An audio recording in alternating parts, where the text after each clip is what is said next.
Friends, હું doctor Mihir Parekh, consultant neurologist, BAPS hospital વડોદરામાં practice કરું છું. આજે હું તમને એક બહુ જ કોમન હેડેક, માઇગ્રેન, જેને આપણે આધા શીશી કહીએ છીએ, એના વિશે માહિતી આપું છું. માઇગ્રેન એક પ્રકારનું પ્રાઇમરી હેડેક છે, જેમાં દર્દીને વારંવાર એક બાજુના મગજના ભાગમાં દુખાવો થયા રાખે છે. આ દુખાવો 4 કલાકથી 72 કલાક સુધી રહે છે અને જેમાં દર્દીને થ્રોબિંગ હેડેક કહેવાય, ધપ ધપ એ રીતનો માથાનો દુખાવો ચાલુ રહે છે. દર્દીને અમુક વાર દુખાવા વખતે ઉલટી કે ઉબકા જેવું બી થાય છે. માઇગ્રેનનું હેડેક જે છે એને અમુક ટ્રિગર હોય છે. એ ટ્રિગરથી એ હેડેક ચાલુ થાય છે અને પછી વધી જાય છે.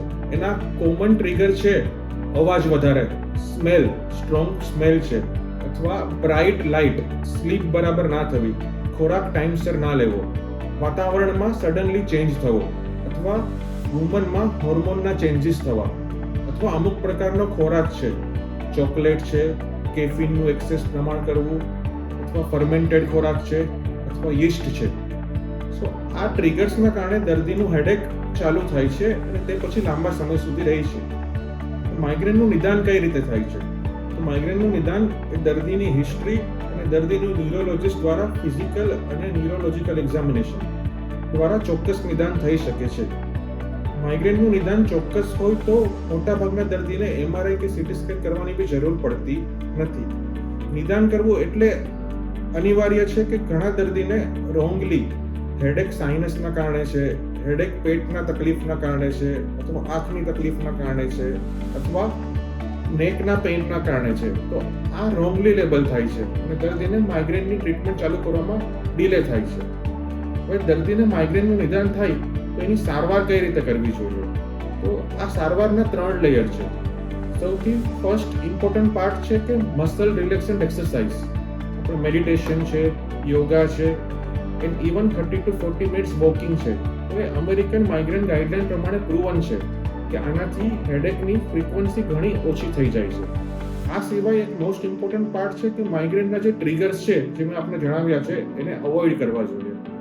સ્લીપ પ્રોપર લેવી જોઈએ 8 કલાક, ફૂડનો ટાઈમિંગ રેગ્યુલર લેવો જોઈએ, એક્સેસ અવાજથી ને બ્રાઇટ લાઇટથી દૂર રહેવાની કોશિશ કરવી જોઈએ.